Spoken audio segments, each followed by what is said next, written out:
UP TET 2021 की परीक्षा फिर से एक बार चर्चा में है। स्क्रीन पर आप भारत समाचार का ऑफिशियल ट्विटर हैंडल देख पा रहे होंगे। इनके द्वारा ट्वीट करके ये जानकारी दी गई है कि आजमगढ़ में डीएम के द्वारा एक बड़ा एक्शन लिया गया है यूपी टेट परीक्षा के मद्देनज़र। DIOS, जिसे जिला विद्यालय निरीक्षक कहा जाता है, के खिलाफ कार्रवाई के संदर्भ में यहाँ पर डीएम के द्वारा पत्र लिखा गया। चुनाव आयोग और शासन को पत्र लिखा गया है डीएम के द्वारा। टेट एग्जाम में बड़ी धांधली हुई थी, ऐसा डीएम ने आरोप लगाया है। 23 जनवरी 2022 वाले टेट की बात हो रही है, यूपी टेट की।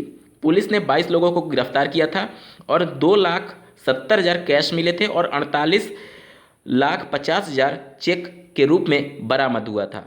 जिस प्रकार से DIOS, जो कि पूरे एक जिले का जिला विद्यालय निरीक्षक होता है, जो कि सारे सेंटर्स उसके अंडर में होते हैं, वहीं जब पकड़ा गया है इस प्रकार के मामले में, तो निश्चित तौर पर उस पूरे जिले की जो परीक्षा थी उसकी शुचितापूर्ण परीक्षा होने पर भी अब संशय बरकरार होने लगा है। लगातार अभ्यर्थी मांग ये कर रहे हैं कि यूपी टेट 2021 की परीक्षा को रद्द करते हुए फिर से परीक्षा का आयोजन किया जाए। माननीय लखनऊ खंडपीठ में इसके संदर्भ में एक याचिका भी दायर की जा चुकी है और माननीय इलाहाबाद हाईकोर्ट में भी अभ्यर्थियों के द्वारा याचिका दायर की जा रही है। अब सबसे बड़ा सवाल यह है कि आखिर अभ्यर्थी यूपी टेट 2021 की परीक्षा को रद्द कराने के पीछे क्यों पड़े हैं, क्यों ये मामला माननीय कोर्ट में गया है। जैसा कि आपको ज्ञात होगा, लखनऊ खंडपीठ में पहले ही मामला कोर्ट में जा चुका है और इलाहाबाद हाईकोर्ट में भी अभ्यर्थी याचिका दायर करने जा रहे हैं। तो आखिर यूपी टेट की परीक्षा रद्द कराने के पीछे अभ्यर्थी इतना क्यों पड़े हैं। तो सबसे बड़ा जो तर्क है उन अभ्यर्थियों का वो ये है कि यूपी टेट की परीक्षा एक पात्रता परीक्षा भले ही अभी है, लेकिन अगर सरकार बदल गई तो निश्चित तौर पर इस पात्रता परीक्षा के अंकों को भी सुपर टेट की परीक्षा के मार्क्स में वेटेज दिया जाना प्रस्तावित हो सकता है और इसके प्रबल चांसेस भी हैं। राष्ट्रीय शिक्षा नीति 2020 की अगर आप अध्ययन करेंगे तो उसमें क्लियर शब्दों में लिखा गया है कि भविष्य में होने वाले किसी भी राज्य की शिक्षक भर्ती में टीचर एलिजिबिलिटी टेस्ट यानी शिक्षक पात्रता परीक्षा के अंकों को वेटेज दिया जाए, इसके मार्क्स को भी जोड़ा जाए शिक्षक भर्ती की प्रक्रिया में। इसके अलावा उत्तर प्रदेश की वर्तमान सरकार के द्वारा जो लगभग 4 वर्ष पहले एक अध्यापक शिक्षा सेवा चयन आयोग का गठन किया गया था, उस आयोग ने भी ये सिफारिश की थी कि यूपी टेट या फिर सीटेट के 1/4 अंकों को जोड़ करके फाइनल मेरिट बनाई जाए शिक्षक भर्ती में। तो कहीं ना कहीं ये संभावनाएं तो जरूर है, प्रबल संभावना है कि शिक्षक पात्रता परीक्षा के मार्क्स को भी जोड़ा जा सकता है भविष्य में आने वाली शिक्षक भर्ती में। राष्ट्रीय शिक्षा नीति 2020 भी इसकी पूरी तरीके से सिफारिश कर रही है। इन सबके मद्देनज़र अब जो यूपी टेट 2021 का शिक्षक पात्रता परीक्षा है, ये सिर्फ शिक्षक पात्रता परीक्षा नहीं रह गया है। हो सकता है भविष्य में इसके मार्क्स को जोड़े जाएंगे उस कंडीशन में। अभी तक जो अभ्यर्थी ये तर्क दे रहे थे कि अगर मान लीजिए 2017 का पेपर रिपीट भी हो गया तो इससे क्या फ़र्क पड़ता है, ये तो एक शिक्षक पात्रता परीक्षा है, लेकिन अगर इसके मार्क्स जोड़े जाएं तो इसका बहुत भयावह स्थिति होगा। अगर किसी को पता होगा कि वर्ष 2017 का पेपर रिपीट हुआ था तो सोच लीजिए कि उनका मेरिट कितना हाई हो जाएगा। इसके अलावा अभ्यर्थी दूसरा तर्क ये भी दे रहे हैं कि शिक्षक पात्रता परीक्षा भले ही ये जैसे जनरल BEd BTC अभ्यर्थी हैं उनके लिए सिर्फ एक पात्रता परीक्षा है, लेकिन जो शिक्षा मित्र हैं उनके लिए ये शिक्षक बनने के लिए पहली सीढ़ी है।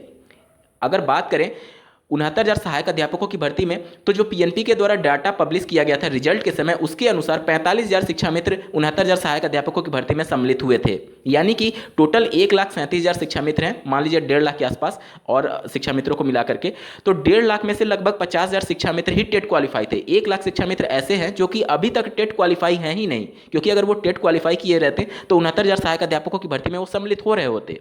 तो कहीं ना कहीं 1 लाख शिक्षा मित्रों की संख्या अभी ऐसी है जो कि टेट क्वालिफाई नहीं है। अब अगर इन शिक्षा मित्रों को ये पता होगा कि 2017 का यूपी टेट पेपर 2021 में रिपीट हो रहा है, जिसके प्रबल चांसेस हैं, क्यों, क्योंकि जिस प्रकार से जिला विद्यालय निरीक्षक DIOS पकड़ा गया है इन सभी मामलों में, तो देखिए शिक्षा मित्र जो है वो पहले से बेसिक शिक्षा विभाग में हैं, वो वहाँ पर कार्यरत हैं। तो वहाँ पर क्या गतिविधियाँ हो रही हैं, किस प्रकार से DIOS वहाँ के जो उस पर्टिकुलर जिले में जो शिक्षा मित्र होंगे, क्या उनसे उनका संबंध नहीं होगा, क्या इस प्रकार की गतिविधियों में संभावना नहीं है कि उनको पेपर पता होगा कि 2017 का पेपर आ सकता है। तो देखिए जो शिक्षा मित्र हैं उनके लिए ये पहली सीढ़ी है शिक्षक बनने के लिए। मान लीजिए एक कंडीशन में कि अगर ये शिक्षक पात्रता परीक्षा के मार्क्स भविष्य में नहीं भी जोड़े जाते हैं, तो अगर ये सभी शिक्षा मित्र केवल टेट क्वालिफाई भी हो जाते हैं तो 1 लाख और शिक्षा मित्र आने वाली शिक्षक भर्ती में सम्मिलित होंगे। मतलब 45,000 तो वो, और उसके अलावा 1 लाख और शिक्षा मित्र। अब देख लीजिए कितनी भी बड़ी शिक्षक भर्ती है तो 50,000, 60,000, 70,000 से ज़्यादा नहीं आएगी, और बैठेंगे कितने शिक्षा मित्र, लगभग 1 लाख।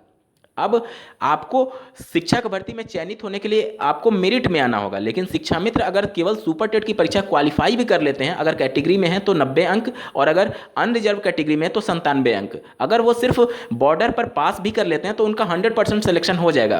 क्यों? क्योंकि आपसे 25 अंक अतिरिक्त उनको भारांक दिया जाएगा उनके एक्सपीरियंस के आधार पर। प्रत्येक वर्ष 2.5 अंक का भारांक उनको दिया जाता है एक्सपीरियंस के आधार पर, और अधिकतम 10 वर्ष का एक्सपीरियंस के आधार पर 25 अंक उनको दिया जाता है। अब मान लीजिए कि उनका एकेडमिक कितना भी कम हो, मान लीजिए मैं मान के चलूँ बिल्कुल कम 20 उनका एकेडमिक गुणांक बन रहा है, और कोई अभ्यर्थी 90 अंक